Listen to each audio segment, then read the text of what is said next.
चलिए, ऑडिबल है।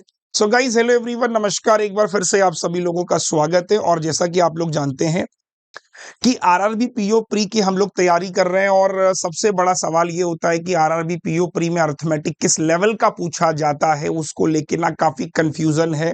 तो ये वीडियो मैं आपको प्रॉपर दे रहा हूं, जिसमें लास्ट ईयर के अर्थमेटिक के सवालों का चयन मैंने किया है। आप इस वीडियो के माध्यम से देख के समझ सकते हो कि इस लेवल का प्रिपरेशन हमें करना है। अगर हमें प्री एग्जाम को क्वालिफाई करना है तो अर्थमेटिक के कितने सवाल ऐसे हैं जो हमारे बन सकते हैं। आप देख रहे होंगे कि अगर मैं बात करूं कि आरआरबी एग्जाम में, अगर मैं स्पेशली बात करूं, काफी सारे बच्चे ऐसे होते हैं जिनको कंफ्यूजन इस बात का होता है कि सर शुरुआत कहां से करूं। आपको मैंने बताया कि अगर आपका स्पीड मैथ्स, आपकी कैलकुलेशन बहुत अच्छी है, आप वो वाले सेक्शन में 10-12 नंबर स्कोर कर सकते हो। उसके बाद अर्थमेटिक, क्योंकि प्री और मेंस दोनों में आपके लिए हेल्पफुल होगा। तो आइए शुरू करते हैं बिना किसी देरी के। सबसे पहला क्वेश्चन आपकी स्क्रीन के ऊपर ये रहा। आइए, तो सबसे पहले क्वेश्चंस की अगर मैं बात करूं तो देखते हैं कि पहला क्वेश्चन आपके सामने क्या है। आ जाओ। सवाल कह रहा है कि देखिए बेटू, एक अमाउंट है एक्स जो आपने इन्वेस्ट किया 10% सीआई 2 साल के लिए, और x प्लस 500 इन्वेस्ट किया 12% सिंपल इंटरेस्ट 2 साल के लिए। तो डिफरेंस जो है वो 150 है। Find the value of x। अब ये वाला क्वेश्चन ना यार इतना इंपॉर्टेंट है। अगर मैं आपको बताऊं, जो बच्चा मेरे नीव फाउंडेशन में पढ़ रहा है, मैंने उसको भी कहा था कि लास्ट ईयर ऐसे क्वेश्चन बने थे, ऐसा इसलिए है कि मिक्सअप करके आते हैं। अब करना कैसे है, फ्रेमिंग का गेम है। देखो, x को अगर मैं थोड़ी देर के लिए 100p एज्यूम कर लूं, है ना, अगर मैं x को 100p एज्यूम कर लूं तो क्वेश्चन मुझे क्या दिखाई दे रहा है। 100p आपने लगाया, 10% के लिए लगाया, और 2 साल के लिए लगाया कंपाउंड इंटरेस्ट पे। तो कंपाउंड इंटरेस्ट विल बिकम 21%। 21 कैसे आया? 21 ऐसे आया कि जो कंपाउंड इंटरेस्ट होता है 2 साल का, वो हो जाता है हमारा 2r+। ये देखिए बच्चों, ये बात समझ में आई सभी को? एक बार कमेंट करेंगे। तो जैसे ही आपने सॉल्व किया, 10 दूनी 20 और ये 21% ऑफ दिस नंबर, तो आपको दिखाई दिया कि जो कंपाउंड इंटरेस्ट है मेरे साथियों, वो कितना हो जाएगा? 21p हो जाएगा। डन। एक बार कमेंट करेंगे सभी लोग। और अगर मैं सेम बोलूं x प्लस 500, यानी कि 100p प्लस 500, ये अगर मैं आपको बोलूं, दैट इज 12%, 2 साल के लिए एसआई पे किया, तो एसआई विल बिकम 24%। 24% इस नंबर का। बात समझ आ रही है? तो सॉल्व करके क्या मिल जाएगा? 24p plus 24×5 120। अब बोला गया डिफरेंस, तो डिफरेंस में मैं क्या दिखाई दे रहा है, इसमें से इसे घटा देता हूं, है ना। इसमें से इसे घटाऊंगा तो that will become 3p plus 120, which is equal to, given है 150। समझ पा रहे हैं क्वेश्चन? तो p की वैल्यू कितनी हो जाएगी? 150 में से गया 30/3, दैट इज इक्वल टू 10। अब मुझे क्या पूछा गया है कि find the value of x। तो मेरे साथियों, x कितना हो जाएगा जरा कमेंट सेक्शन में बताओ। तो आप बोलोगे सर जो हमारा x होगा, तो x will be how much? 1000। उम्मीद करता हूं कि क्वेश्चन पेपर में आएगा तो बना लेंगे, कोई दिक्कत परेशानी किसी भी बच्चे को नहीं होगी, है ना। चलिए, अगला क्वेश्चन आपकी स्क्रीन के ऊपर है। मतलब आप अगर क्वेश्चन का लेवल चेक करेंगे तो आपको महसूस होगा पेपर डुएबल होता है, बशर्ते आप वहां पे क्वेश्चन को फ्रेम कर पा रहे हो, वहां पे क्वेश्चन को क्लिक कर पा रहे हो। वहां पे क्वेश्चन क्लिक नहीं हो रहा है तो फिर यार ये आपको लगेगा कि यार SI CI तो बहुत टफ चैप्टर है, बहुत डिफिकल्ट है। जो न्यू फाउंडेशन में पढ़ रहे हैं उनको लगेगा हाँ सर बहुत आसान चैप्टर। अगला क्वेश्चन आपकी स्क्रीन के ऊपर, टाइम भी दे रहा हूं मैं, आप एक काम करिएगा, 1 मिनट में बनाने की कोशिश कीजिएगा, नहीं बनेगा तो कोई बात नहीं, चलिए, है ना, लेकिन ट्राई जरूर करना है सबको। चलो।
डन हो गया।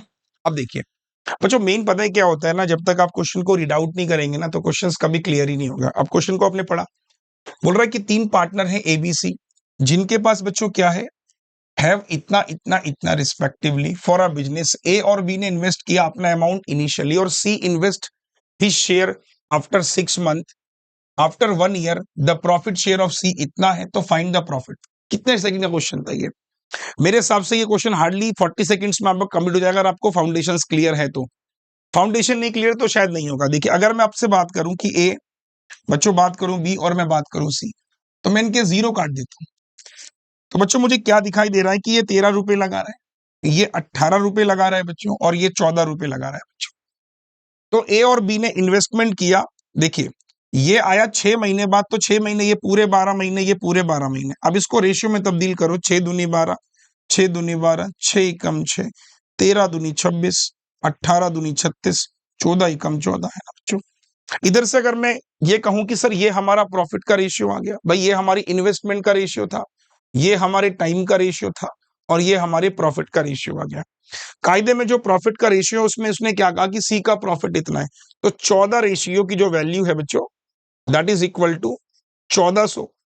बोला कि टोटल प्रॉफिट कितना होगा, तो 14 और 36, 50 और 20, 76, तो 76 रेशियो की वैल्यू कितनी हो जाएगी मेरे बच्चों, that is equal to, how's that. तो इतना डिफिकल्ट नहीं है, मैं आपको फिर बोलूंगा, अपने हर एक चैप्टर को आप आज के लेक्चर के देखने के बाद ये प्लान कीजिएगा कि सर ये सारे चैप्टर मेरे बन सकते हैं, इन सारे चैप्टर को मैं अच्छे से प्लान कर सकता हूं। बस एक काम मुझे करना है, वो क्या करना है, थोड़ा सा अच्छे से चीजों को समझना है। ठीक है, चलिए अगला क्वेश्चन आपकी स्क्रीन के ऊपर ये रहा। आप ध्यान से पहले क्वेश्चन को रीड आउट करिए। मैं क्या कह रहा हूं कि जितने क्वेश्चन मैं आपके साथ में शेयर कर रहा हूं, अगर आपने ईमानदारी से सारे क्वेश्चंस पढ़ लिए तो काम हो जाएगा।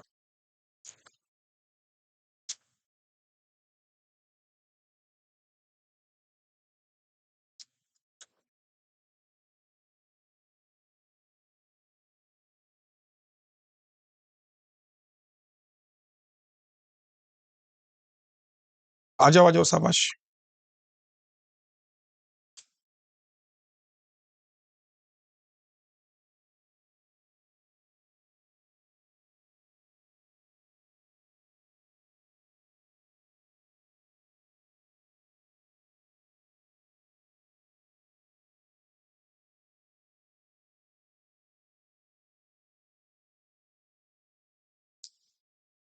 क्वेश्चन को आराम से पढ़ना बच्चों, ठीक है, क्वेश्चन बहुत अच्छा क्वेश्चन है।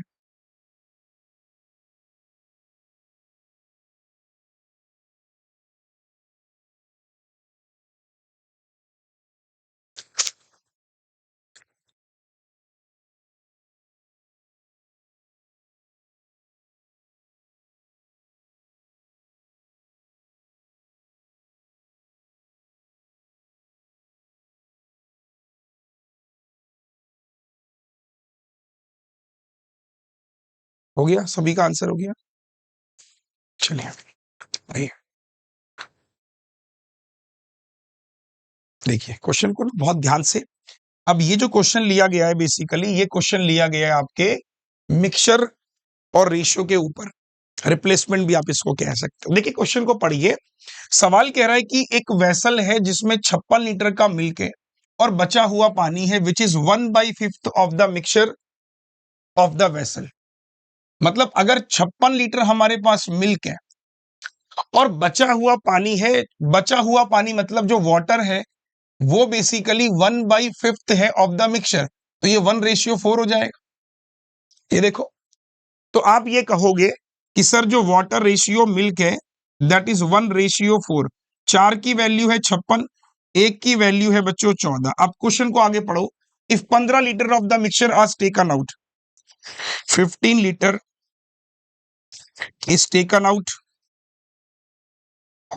अगर 15 लीटर निकाला जाता है तो निकालने के बाद भी आप सेम बोलोगे सर वाटर और मिक्सचर का रेशियो विल बिकम, वो सेम ही रहेगा। और x लीटर पानी आपने ऐड किया तो रेशियो बिकम्स इतना। अब टेक्निकली सोचो, सर ये चीज कितनी है हमारे पास, 56 और 14, 70 है।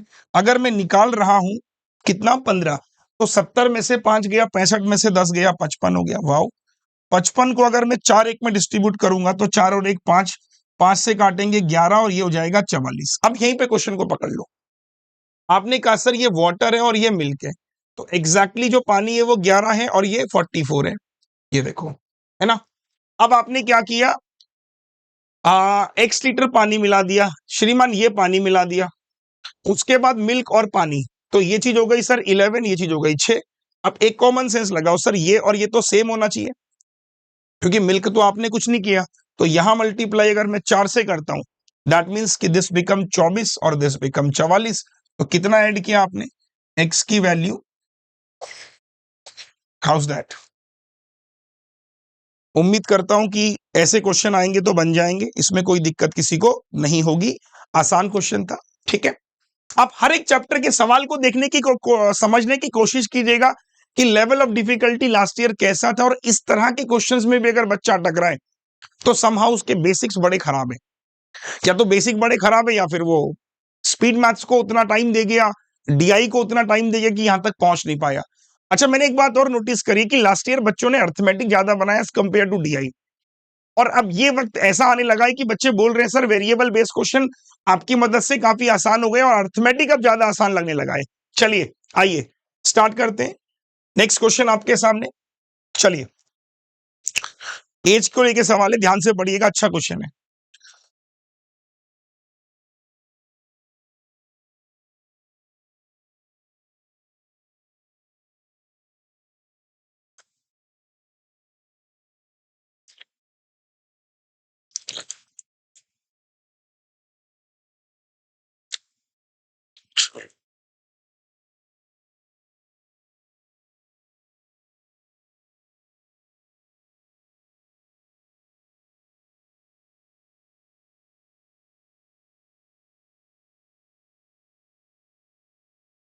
अब देखिए, this is the question only 40 to 50 seconds, इससे ज्यादा जाने का मतलब नहीं बनता इस क्वेश्चन में। अगर मैं इस क्वेश्चन को थोड़ा सा डीप डेप्थ में एनालिसिस करूं तो क्वेश्चन ने क्या कहा है, देखिए, उसने ये कहा है कि the present age of A is 40% more than B. तो बच्चों अगर मैं आपसे ये कहूं कि ए और बी का रेशियो कितना हो जाएगा, 7:5। अब ये 7/5 कहां से आया, 40% का मतलब होता है 2/5, कि अगर ये चीज 5 है तो ये इससे 2 ज्यादा है, 2/5 है। आगे चलते हैं बच्चों, आगे उसने कहा 10 ईयर हेंस, 10 ईयर हेंस, 10 साल बाद B will be 6 year younger than A. अब एक चीज आपको समझनी है, देखो 10 साल बाद आपको यह समझना है कि 10 साल बाद जो होगा, ये भी 10 बढ़ेगा, ये भी 10 बढ़ेगा, और उसके बाद क्या होता है कि जो बी है वो 6 साल छोटा हो गया ए से। अब इधर आओ, हमेशा याद रखना कि बी इससे कितना छोटा है, 2 रेशियो, और 10 साल बाद भी 6 साल ही छोटा होगा, और 10 साल पहले भी 6 साल छोटा। मतलब मेरा कहना यह है कि जब आप बात करते हो एज डिफरेंस की, तो एज डिफरेंस जो है वो हर साल बच्चे बराबर ही तो रहता है, क्योंकि इस लाइन ने यह कहा कि B will be 6 year younger than A.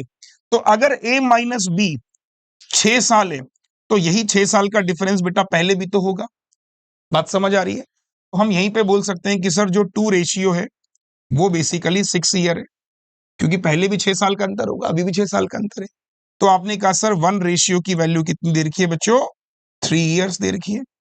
अब जैसे ही आपने ये फिगर आउट किया कि 1:3 ईयर्स है, तो आपको क्या पता चला, जो ए है प्रेजेंट में, यानी ए 0 कर दो प्रेजेंट में, वो 21 साल का है, और बी प्रेजेंट में बेसिकली 15 साल का है। बोल रहा कि find the sum of the present age of A और बी, इन दोनों का सम पूछ रहा है, तो सम हो जाएगा basically 36 year. How's that, thumbs up एक बार सब लोग, डन। चलिए अगला क्वेश्चन आपकी स्क्रीन के ऊपर, ये समझ आया कि नहीं, यहाँ पहले एक बार कमेंट करेंगे। आप देख सकते हो लास्ट ईयर के 10-12 क्वेश्चन जो अर्थमेटिक के थे बड़े खास थे, हर एक चैप्टर पे सवाल किस टाइप का बना था, डुएबल था कि नहीं था, आप देख लीजिए, है ना। आइए क्वेश्चन नंबर 5वें की तरफ चलते हैं और देखते हैं बहुत प्यार से, बहुत आराम से कैसे सॉल्व करेंगे और कैसे क्वेश्चनों को बनाएंगे। आ जाओ जाओ शाबाश।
हो गया।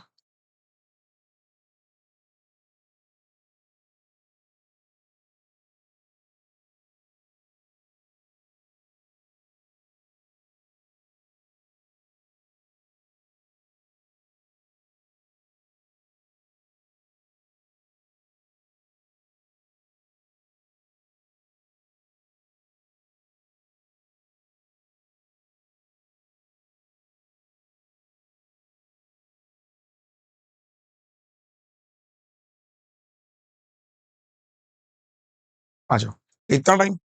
अब देखिए क्यों टाइम लग रहा है, कहीं ना कहीं क्वेश्चंस की जो फ्रेमिंग कर रहे हैं हम लोग उसमें टाइम ज्यादा जा रहा है। अभी मैं जो नोटिस कर रहा था वो इसलिए टाइम ज्यादा लग रहा है क्योंकि क्वेश्चंस की फ्रेमिंग पे बहुत इश्यूज आ रहे हैं ना। आइए, एक boat can travel a distance, अरे यार, एक boat can travel a distance of 105 kilometre in upstream in 7 घंटे। अगर मैं आपसे बोलूं कि आप अपस्ट्रीम में जाते हो 105 किलोमीटर 7 घंटे में, तो 15 किलोमीटर पर आवर की स्पीड से आप जा रहे हो। Ratio of the speed of boat is still water और स्पीड ऑफ करंट। अब देखिए बोट की स्पीड बेसिकली अगर मैं 6x एज्यूम कर लूं तो करंट की स्पीड हो गई x। तो बच्चों अपस्ट्रीम कितना हो जाएगा, 6 में से 1 गया, 5x की वैल्यू 15 है, x की वैल्यू 3 है, तो कुल मिला के ये 3 हो जाएगा, ये कुल मिला के 18 हो जाएगा। तो आप सिमिलरली बोलोगे सर डाउन स्ट्रीम कितना होता है, बोट और करंट यानी 18। How's that. अब आगे चलिए, find the time taken by another boat B. दूसरी बोट बी है ये बोट बी है बच्चों, और इस बोट बी में हो क्या रहा है कि स्टिल वाटर सेम है एज दैट ऑफ ए, यानी इसकी जो बोट है वो तो सेम 18 हो जाएगी। To cover a distance of 140 downstream, तो इसका जो करंट होगा वो भी कितना रहेगा, 3 ही रहेगा। ये देखो, तो इसका मतलब ये 140 जा रहा है 18 और 3 21 से। सॉल्व करेंगे, 7 3 21, 7 दूनी 14, सॉरी क्या कह रहा हूं मैं, 7 2 जा 14, 7 3 21। ये देखिए हाउस दैट कि जो बोट बी है जिसकी स्पीड सेम है as that A cover the distance 140 kilometre in down. तो क्वेश्चन क्या है कि एक minute, another boat B whose speed is same as that of A to cover a distance of, हमें निकालना क्या, टाइम टेकन बाय। अच्छा ठीक है, तो हमने क्या कहा, अप स्ट्रीम से हमारा बोट करंट का रेशियो से अप स्ट्रीम और डाउन स्ट्रीम सब निकल गया, बोट निकल गया। यही बोट जो है हमारा यहां पर भी सेम है, that is 18 current 3 21 down stream हो जाएगा ना इसका, इसका down stream boat plus current हो जाएगा 21। अब 21 हम 140 किलोमीटर 21 से कवर कर रही है राइट। चलिए one more question, question number 6। अब देखिए स्टेटमेंट करके क्वेश्चन बनाता डीएस की फॉर्म में। मैं आपसे क्या बोल रहा हूं, अर्थमेटिक में ना कुछ भी आ सकता है, कुछ भी मतलब बेटा कुछ भी आ सकता है, चाहे वो क्वांटिटी कंपैरिजन हो, चाहे वो डीएस हो, चाहे वो कुछ भी हो।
आ जाओ, अब देखिए अगर मैं क्वेश्चन को बात करूं, मैं आपको पूरा पूरा प्रॉपर टाइम भी दे रहा हूं कि जिससे आप क्वेश्चन को पढ़ के समझ सके।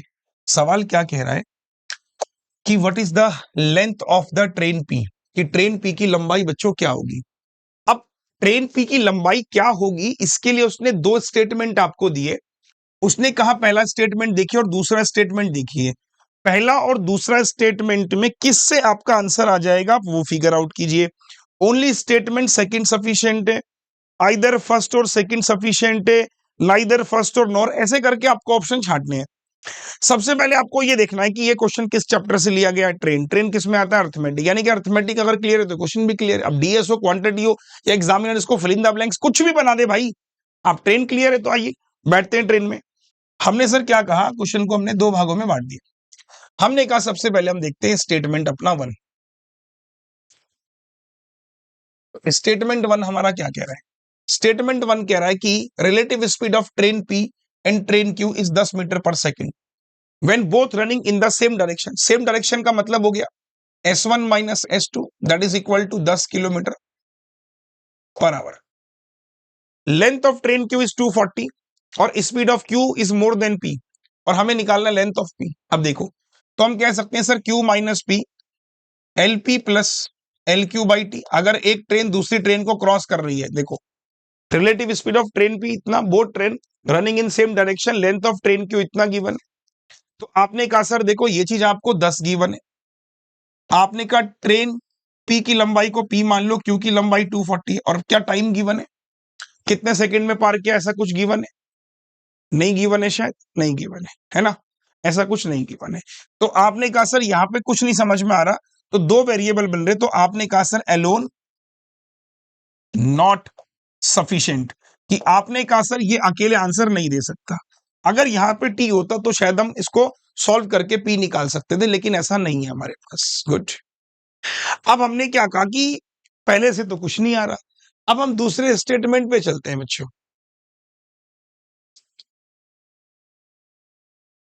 क्या कह रहा है, length of train Q cross a pole 8 second और cross train P in 12 second running in opposite direction. अब ट्रेन क्यू ने क्रॉस किया तो स्पीड ऑफ ट्रेन क्यू, लंबाई ऑफ ट्रेन क्यू, कितने समय में क्रॉस किया, 8 सेकंड में।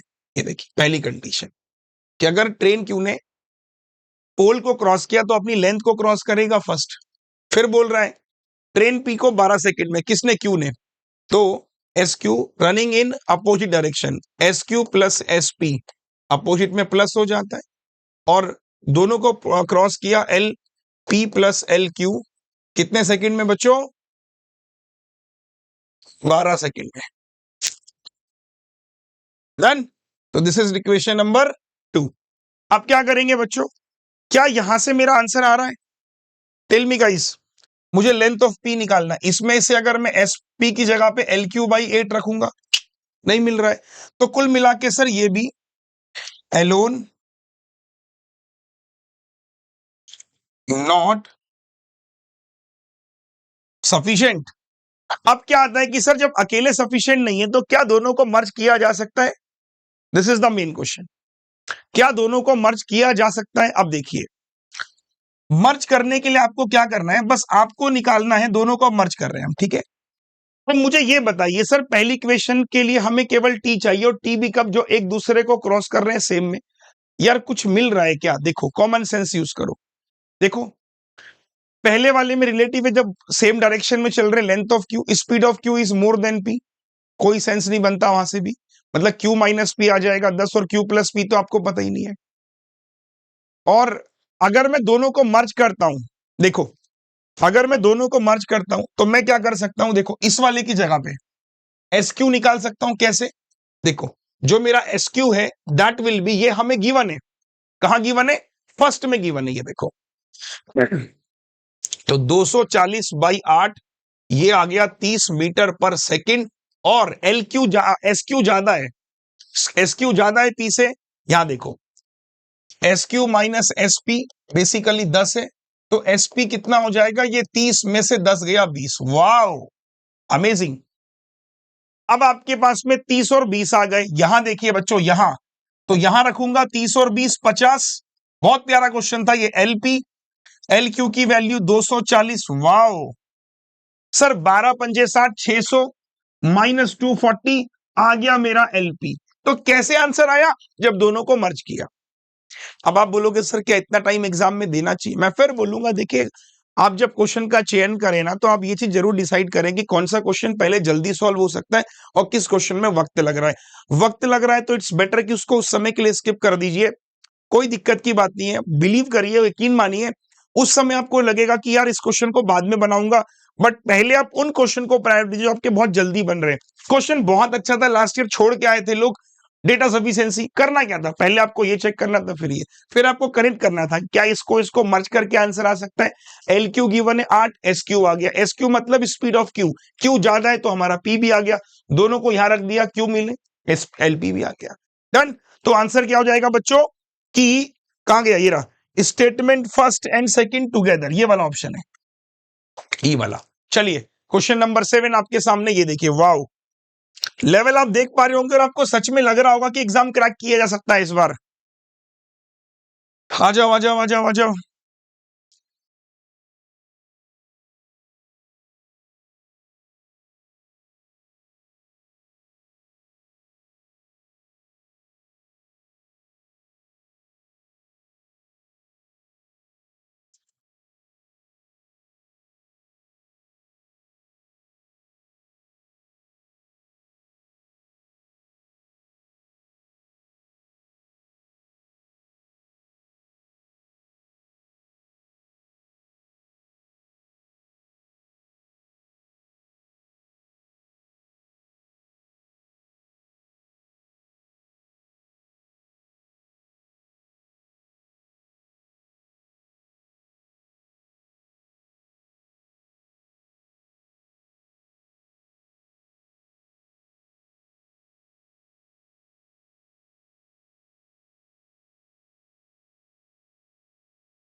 आइए, अब आप बिलीव करेंगे, क्वेश्चन को लगेगा सर अभी तो कंपाउंड पढ़ा था हम लोगों ने और फिर से क्वेश्चन आ गया यार। ये क्वेश्चन शायद मेरे ख्याल से सेकंड शिफ्ट का क्वेश्चन है। सवाल क्या बोल रहा है कि एक अमाउंट है 20,500, उसको इन्वेस्ट किया 40% पर एनम सिंपल इंटरेस्ट 2 साल के लिए एक स्कीम में डाल दिया। अमाउंट ऑब्टेन, जो अमाउंट ऑब्टेन्ड हुआ फ्रॉम स्कीम से, वो री इन्वेस्ट किया गया अनदर स्कीम पे which offer compound interest 10% per annum compound annually. तो compound interest obtained after 2 years. अब फ्रेमिंग देखेगा बच्चों, अगर मैं आपसे ये बोलूं कि 20,000 मैंने 500 लगाए और मैंने 40% पे लगाए, 2 साल मैंने लगाए एसआई, तो एसआई विल बिकम 80%, हाँ या ना। तो अमाउंट कितना मिलेगा, आप बोलोगे सर 20,500 का 180% आपको पैसा मिल जाएगा वापस, क्योंकि ये तो मिलेगा ही मिलेगा, 80% आपको सिंपल मिलेगा, तो 180% मिलेगा। और जो अमाउंट ऑब्टेन्ड हुआ उसको री इन्वेस्ट कर दिया, जो क्या कर रहा है, 10% कंपाउंड दे रहा है। अब मुझे ये वाली बात बताओ, 10% 2 साल का जो कंपाउंड होता है that will be 21%, house that. तो आपने क्या कहा कि फाइंड द कंपाउंड इंटरेस्ट, यानी इसका केवल आपको 21% निकालना थी, बस इतनी कैलकुलेशंस थी आपकी, बस कि 20,500 का 180% और जो आएगा उसका 21%। आइए इसको फिगर आउट करते हैं। 2 जीरो से 2 जीरो काटा मैंने, 1 जीरो से 1 जीरो, 5 से मैंने काटा 4 बार, 5 से 1 बार, 5 से मैंने काटा 2 बार, 2 से काटा मैंने 9 बार। कितना हो जाएगा, 41 इंटू 9 और इंटू 21। इसका जवाब आप मुझे कमेंट सेक्शन में दोगे कि सर आपका आंसर कितना है। ठीक है सर, चलिए। लेवल ऑफ डिफिकल्टी समझ आ रही है किस तरीके की आती है। अगर आपको सच में ऐसा लग रहा है कि मैं बिल्कुल जीरो लेवल पे खड़ा हूं, आप में से कोई बच्चा ऐसा है जिसको ऐसा महसूस हो रहा है कि सर ये चैप्टर तो सारे अच्छे हैं लेकिन मेरी ना उतनी अच्छी प्रैक्टिस नहीं है, तो लास्ट में ना मैं आपको एक बैच के बारे में भी बताऊंगा, उसको आप ज्वाइन कर लीजिएगा।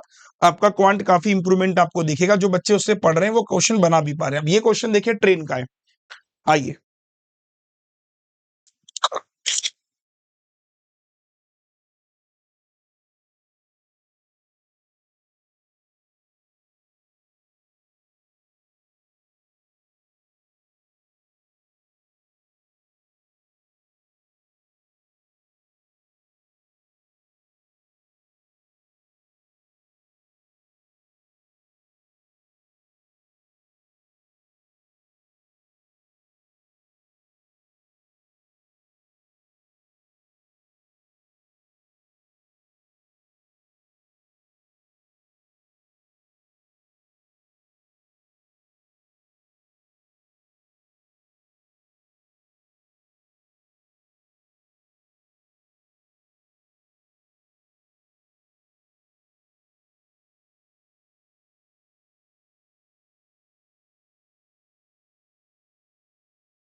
अब सवाल को देख के आपको लग रहा होगा कि यार क्वेश्चंस तो डूएबल है, बस थोड़ा सा हमें करना क्या है बच्चों, प्रैक्टिस करके ना इन सवालों पे हमें स्पीड लेके आनी है और कुछ भी नहीं।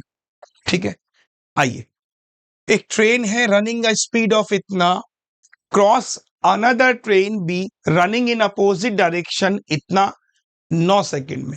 ट्रेन ए ने ट्रेन बी को क्रॉस किया and they are moving in opposite direction. Train B cross a platform in 12 second length of the platform. So first of all, दो ट्रेन अगर एक दूसरे को क्रॉस कर रही हैं, they are moving in opposite direction, तो बेसिकली कंडीशन इसकी दोनों की स्पीड को हम जोड़ देते हैं और उनकी जो लेंथ हो जाती है वो भी कम, समहाउ दे आर एडेड, है ना। क्योंकि देखो जब आप एक ट्रेन दूसरी ट्रेन को क्रॉस करती है तो क्रॉस मींस कि सपोज ये एक ट्रेन एक दूसरी ट्रेन है, ऐसे क्रॉस कर रहे हैं, तो somehow they are crossing their length. Basically ये इसकी लेंथ को क्रॉस कर रहा है ये, और इन्होंने एक दूसरे की लेंथ, आप इसको ऐसे समझ सकते हो, सपोज कीजिए दीज आर टू ट्रेन। अब आप बोलोगे लेंथ क्यों ऐड हो रहा है, अगर आपने फाउंडेशन में मेरे साथ पढ़ा है तो आपको समझ आएगा कि देखो ये ऐसे होती है meet, see they are meeting each other, ऐसे मिल गए। But when they are crossing each other, मतलब इसका जो मुंह है और इसका मुंह ऐसे आ जाएगा, देखो ऐसे ऐसे ऐसे। सो ये क्रॉस हो गई, क्रॉस होने का मतलब दोनों की लेंथ अपनी ऐड हो गई। ठीक है, चलो 72 और 144, ये देखिए मल्टीप्लाई 5/18, और क्या बोल रहा है वो, एल ए हमें पता नहीं और एल बी हमें पता नहीं है, दिस इज इक्वल टू 9। तो 4 2 6 21 216, 18 से काटूंगा 12 बार, 12 पंजे 60, चेक करना, 18 4 जा 18 8 जा 12 पंजे 60 हो जाएगा ना, 60 × 9, this is equal to L A plus L B. ठीक है, अब आगे चलते हैं। कम, ट्रेन बी ने क्रॉस किया एक प्लेटफॉर्म को, तो ट्रेन बी ने क्रॉस किया तो उसकी स्पीड, प्लेटफॉर्म को क्रॉस किया तो length of train B plus platform की लंबाई पी, कितने सेकंड में पार किया, 12 सेकंड में पार किया। एक मिनट रुकना जरा, इसमें कुछ मिसिंग सा लग रहा है मुझे। ट्रेन ए रनिंग इतना, cross another train running in opposite direction इतना 9 second, 72 144, L A L B भी नहीं है, ट्रेन बी ने क्रॉस किया प्लेटफॉर्म को, इसमें कुछ मिसिंग लग रहा है बच्चों मुझे, एक बार देखना। स्पीड ऑफ ट्रेन बी तो हमारे पास 144 है, चेक करता हूं,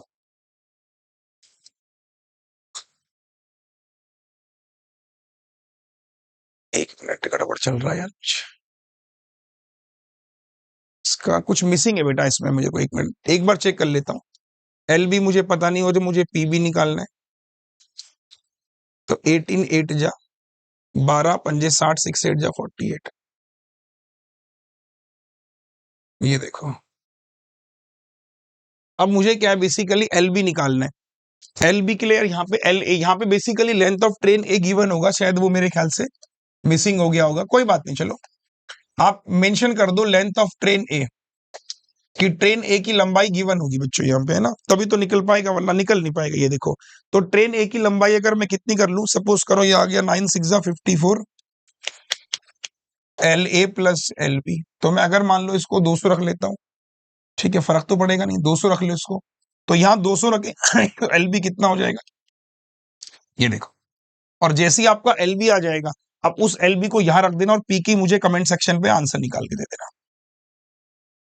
एक ये पॉइंट मिसिंग हो गया, लेंथ ऑफ ट्रेन ए। ठीक है, डन। फिर से देख लीजिए, ट्रेन ए की स्पीड है और ट्रेन बी की भी स्पीड है, दोनों मूव कर रहे हैं, स्पीड गिवन है 9 सेकंड में पार कर रहे हैं, we have mention the conditions. दोनों की लेंथ के बारे में, एक की लेंथ जरूर गिवन होगी, बी यहां से निकल जाएगा। फिर उसी ट्रेन बी ने एक प्लेटफॉर्म को पार किया, तो ट्रेन की लंबाई प्लेटफॉर्म की लंबाई दोनों ऐड कर देते हैं, यहां से बी गिवन है, प्लेटफॉर्म निकल जाएगा। कमेंट सेक्शन पे मुझे आंसर मार्क कर दीजिएगा। चलिए क्वेश्चन नंबर 9 की तरफ चलते हैं और देखते हैं कि क्वेश्चन नंबर 9 हमारे पास में किस चैप्टर से लिया गया है। Wow, interesting question. चलिए बनाएंगे, आराम से करेंगे, जल्दबाजी नहीं।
हाँ जी, बना क्वेश्चन। चलिए, अब देखिए थोड़ा सा अगर आप क्वेश्चन की लैंग्वेज पा रहे होंगे तो आपको खुद ही महसूस हो रहा होगा कि सर क्वेश्चन अभी इस टाइप का क्वेश्चन तो आपने पहले भी कराया था। तो अगर मैं आपको बोलूं कि ये वाला क्वेश्चन शिफ्ट 2 का क्वेश्चन है और जो उससे पहले डिस्कशन किया था हमने वो शिफ्ट 1 का था, मतलब सिमिलरिटी कितनी है क्वेश्चंस की आप देखिए, मतलब 10-12 टाइप के क्वेश्चंस एग्जामिनर आपको देगा और वो उसी सिमिलरिटीज पे वो हर शिफ्ट में कई बार रिपीट कर देता है या फिर थोड़ा बहुत चेंज कर देता है। एक मिल्क और वाटर का मिक्सचर है जिसमें पानी 1/3 है मिक्सचर का। तो अगर मैं आपसे ये कहूं कि जो पानी है वो 1/3 है 1:2, मतलब पूरा मिक्सचर अगर 3 का है ना बच्चों, तो पानी उसमें 1 है और बाकी ये है 2। अब ध्यान दीजिएगा, बहुत ही प्यारा सवाल, बहुत ही अच्छा। 180 लीटर का मिक्सचर है, वेरी गुड। तो यानी कि सर ये हो जाएगा 60 और ये हो जाएगा 120। वाओ, इसको जरूरत ही नहीं है ऐसे करने की। 54 इज टेकन आउट, अभी हमने पीछे भी किया था। 54 is taken out, replaced with x, replaced with x litre of milk. इस लाइन को समझिए कि 54 इज टेकन आउट यानी कि वाटर और मिल्क दैट इज 1:2 निकालने के बाद रिप्लेस किया एक्स लीटर ऑफ मिल्क ना। तो अगर ये चीज आपने एक्स मिलाई तो 25% कौन हो रहा है, पानी। तो वाटर और मिल्क बिकम 25% का मतलब 1/4 ना।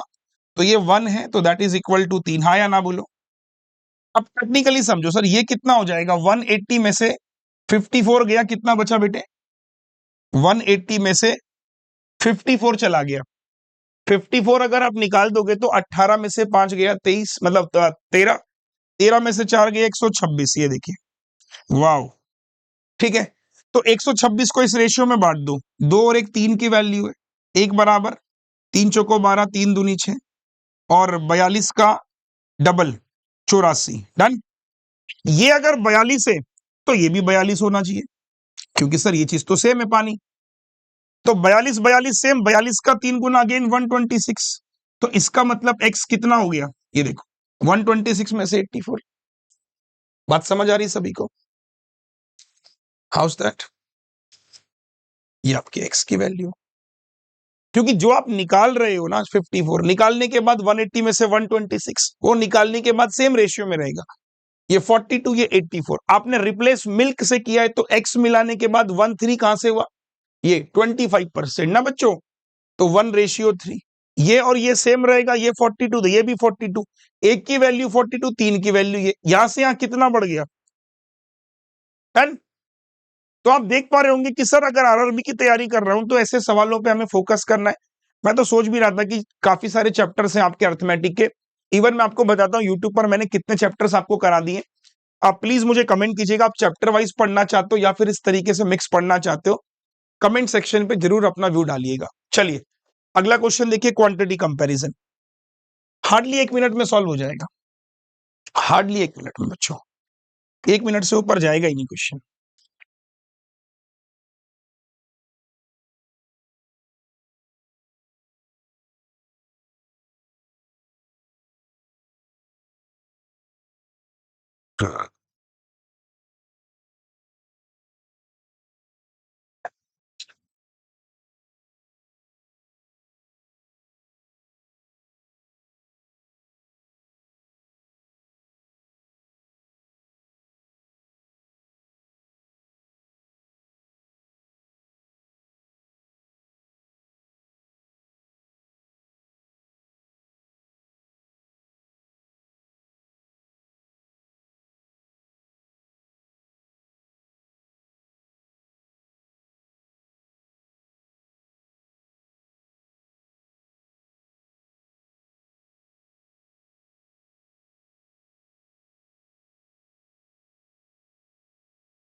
हो गया बच्चों?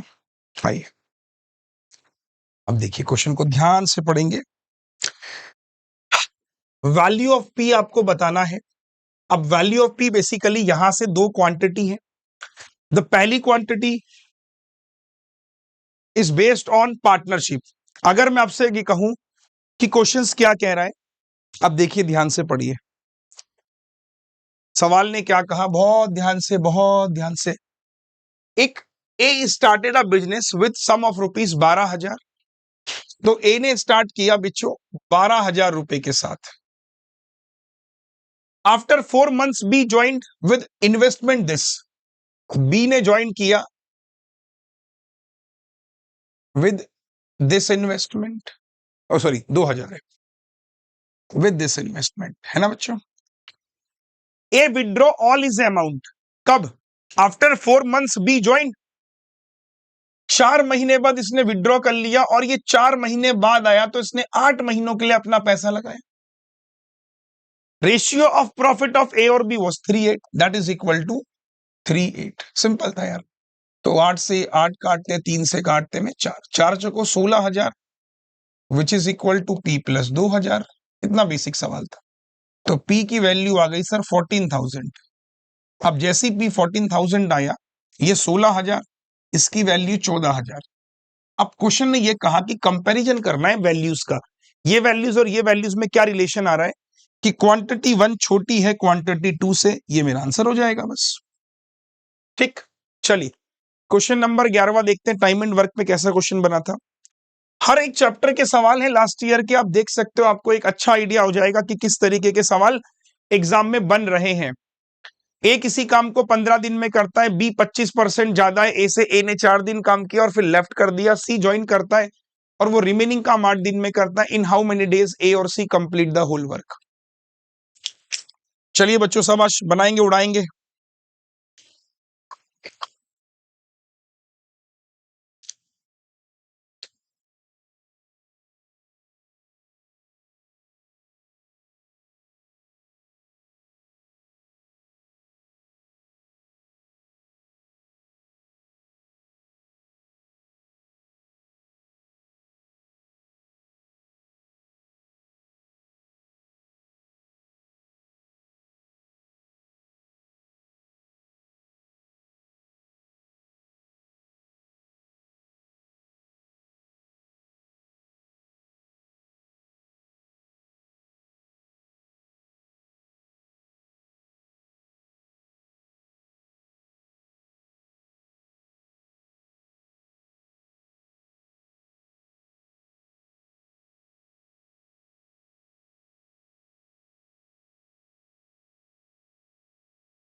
हो गया? इतना टाइम था ही नहीं, इसको लगना ही था, टाइम ज्यादा ले लिया आपने। देखिए सवाल क्या बोल रहा है कि ए किसी काम को 15 दिन में करता है बच्चों, ठीक है जी, और बी जो है 25% ज्यादा एफिशिएंट है ए से। देखिए बी 25% ज्यादा है, तो मतलब ये 1/4। इसका मतलब कि अगर ये चीज 4 है तो ये चीज 5 है बच्चों, ये देखो, है ना। बोल रहा है कि ए वर्क फॉर 5 डेज। अब देखिए ए वर्क फॉर 4 डेज, सॉरी, तो ए की एफिशिएंसी है 4, इसने 4 दिन तक काम किया। बेसिकली काम है कितना, पहले वर्क डिफाइन कर लो ना। 15 दिन ले रहा है, 4 एफिशिएंसी है, तो वर्क हो जाएगा हमारा 15 चको 60 यूनिट। क्योंकि हमने क्या कहा, एफिशिएंसी की मल्टीप्लाई डेज से करेंगे तो काम निकलेगा। काम हो गया हमारा 60 यूनिट का। बोल रहा है कि ए ने 4 दिन काम किया। सी ए वर्क फॉर 4 डेज, ठीक है, तो ए ने वर्क किया 4 दिन तक। तो इसका मतलब क्या हो गया कि 4 × 4 16 यूनिट काम हो गया। सी फिर उसने छोड़ दिया, एक मिनट गलत पढ़ लिया हमने, गलत पढ़ लिया। उसने बोला B who is 25% more than A work for 4 days, sorry, B ने 4 दिन काम किया, माफ करना, बी वर्क 4 डेज। मैं वही कह रहा हूं कि कुछ गलत लग रहा है मुझे। बी वर्क फॉर 4 डेज मतलब 5 एफिशिएंसी है, 4 दिन तक काम किया, 20 यूनिट काम हो गया। 20 यूनिट काम हुआ तो 60 में से 20 गया, रिमेनिंग कितना बच रहा है? 40 बच रहा है। 40 बच रहा है। सी रिमेनिंग काम 8 दिन में कर रहा है, इसी काम को 8 दिन में कर रहा है, तो सी की एफिशिएंसी 5 हो गई। ये सी की एफिशिएंसी है। तो इन हाउ मेनी डेज ए और सी कंप्लीट द होल वर्क? ए और सी ने होल वर्क किया, तो ए प्लस सी होल वर्क यानी कि 60 है। कौन कर रहा? ए की एफिशिएंसी है 4, सी की एफिशिएंसी है 5। ये देखिए, डन बच्चों। तब लेवल ऑफ डिफिकल्टी यार चेक कर सकते हो कि इतना डिफिकल्ट नहीं है कि आप बहुत ज्यादा ये सोचो कि यार क्वेश्चन बहुत टफ कर रहे हैं, क्वेश्चन परेशान कर रहे हैं। अगला क्वेश्चन देखिए, ये देखिए, आ जाओ समझ। ध्यान से एक बार क्वेश्चन को बस रीड करना कि देयर आर 3 नंबर है ए बी सी, अगर ए को 5 कम करूंगा, बी को 5 बढ़ाऊंगा तो their value will be equal. अगर सी को 10 बढ़ाऊंगा, बी को भी 10 बढ़ाऊंगा, their values will be equal. Sum of A और C 450, find the value of B. अब थोड़ी देर के लिए पॉज कीजिए, मैं सीधे सॉल्यूशंस पर ही आता हूं। आइए देखो क्या सवाल है भाई। मान लीजिए एबीसी के 3 वैल्यूज हैं, ए प्लस सी बेसिकली 450 है, इसको ऐसे रख दो। ये आपको गिवन है लास्ट में। अगर आप ए को रिड्यूस करते हो 5, मतलब ए को आपने 5 रिड्यूस कर दिया, that is equal to B increase by 5, B को आपने 5 बढ़ा दिया। Very good. आप क्या करो, यहां से ए इधर ले आओ, -10 हो जाएगा, that is equal to B. ऐसे करते हो कि आपने इसको इधर फेंक दिया, ये हो गया।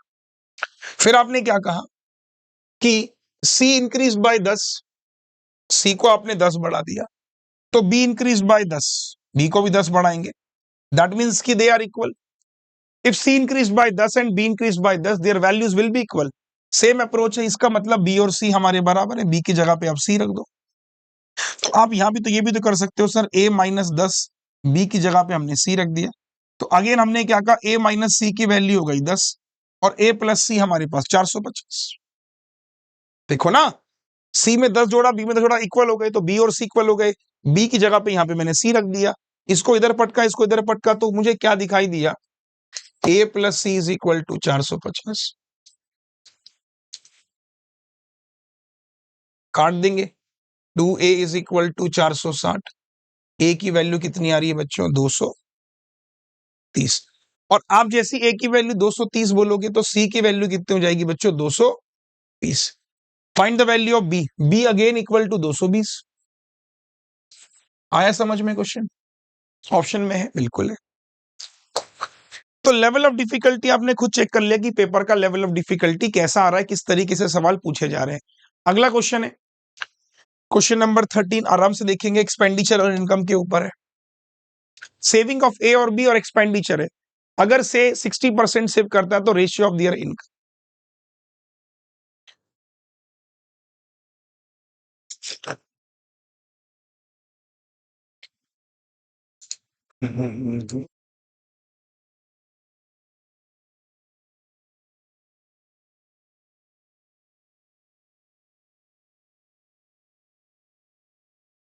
डन। वीडियो को पॉज कर लो, मैं सॉल्यूशन दे दे रहा हूं, ठीक है, टाइम थोड़ा सा कम है।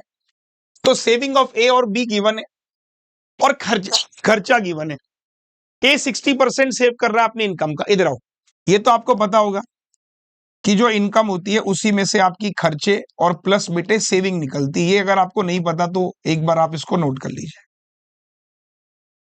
सेविंग ऑफ ए और बी, अगर मैं बात कर रहा हूं ए की और मैं बात कर रहा हूं प्यारे बच्चों बी की, सेविंग कितनी है ए की, 5 और 3, ऐसे समझो।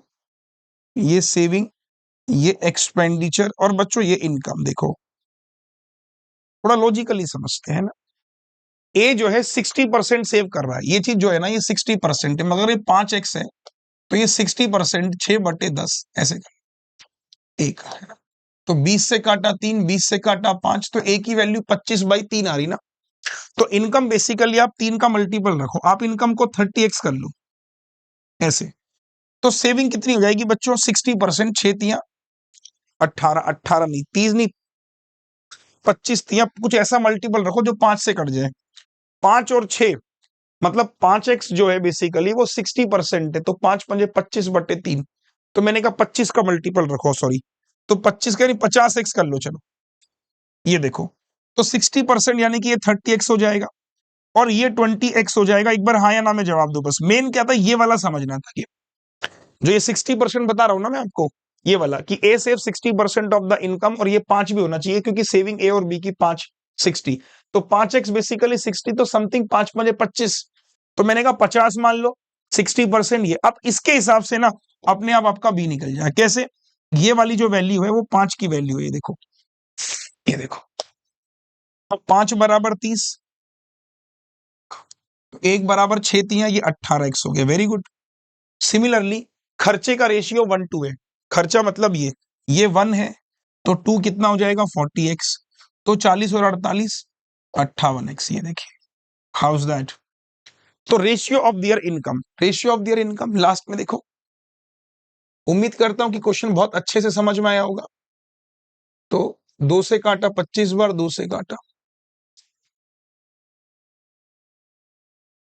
डन। चलिए, अगर आपको सच में ऐसा सेशन अच्छा लगा और आप चाहते हो कि सर डेली ऐसी आके आप 13 14 15 क्वेश्चंस आप डेली करा दीजिए, या फिर आप चैप्टर वाइज, आपको मुझे कमेंट करके जरूर बताना है। हालांकि मेरी क्लास सुबह 9 बजे लाइव होती है, 9 बजे आज क्लास हो नहीं पाई, कुछ इंटरनेट का इश्यू आ गया। आई थॉट कि यार रिकॉर्ड कर लेता हूं, वरना मैं रिकॉर्ड, आप खुद सोचोगे ना, ये देखो, आप ये प्लेलिस्ट को फॉलो कर लेना आरआरबी की। ये देखिए कहां गई ये रही। तो लास्ट जो मेरी क्लास हुई थी वो एसआईसीआई की हुई थी, बाकी हमारा मेंस भी चल रहा है। तो कल मैं मेंस की क्लास करूंगा, मेंस की क्लास करने लाइव आइएगा सुबह 9 बजे, और इस प्लेलिस्ट को सेव करेगा। मुझे बस कमेंट सेक्शन पे ये बताइएगा, क्योंकि अब तक हमारे 3 चैप्टर हो चुके हैं, 1 2 और 3। लास्ट चैप्टर में काफी कम अट्रैक्शन मुझे देखने को मिला, और आई थॉट यार देखो, एज अ टीचर मैं भी ये सोचता हूँ कि कोई भी कंटेंट में डालूं, अगर बच्चे उसको नहीं देख पा रहे, वो डालने का कोई सेंस बनता नहीं। तो प्लीज आप बताइएगा मुझे कमेंट सेक्शन में कि आप मिक्स पढ़ना चाहते हैं, क्योंकि देखो मैं तो खुद चाहता हूं कि अगर आप चैप्टर वाइज पढ़ लेंगे ना एक बार, तो मिक्स पढ़ने का ज्यादा मजा आएगा। तो एसआई के बाद हालांकि मैं कंपाउंड पे क्लास लेने का मन था मेरा, तो या तो आप बता दीजिएगा सर कैसे आपको पढ़ना है। बाकी मैं फिर बोल रहा हूं, मेरा मकसद यही कि आप चैप्टर वाइज एक बार पढ़ लीजिए, जहां चैप्टर बचे नहीं है। देखो 3 चैप्टर हो गए, 7 चैप्टर और हैं। Compound interest, time and work, age average, और बाकी जो मतलब 10 चैप्टर के आसपास मैं अर्थमेटिक कराऊंगा, 10 चैप्टर में काम हो जाएगा। तो 7 चैप्टर है हार्डली। आप अगर आप ये भी कह सकते हो कि सर इन 7 चैप्टर को आप रिकॉर्ड कर दीजिए, जैसे अभी आपने किया, रिकॉर्ड करके भी मैं दे सकता हूं, but you have to mention. और बाकी इसके अलावा स्पीड मैथ्स की क्लास सुबह 6:30 बजे हो रही है, वहां पे आप आइए 6:30 बजे। आप सोचिए मैं सुबह कल रात में 1 बजे सोया, और आज मेरी नींद खुली, बिलीव नहीं करोगे आप कितने बजे खुली, 6:42 पे।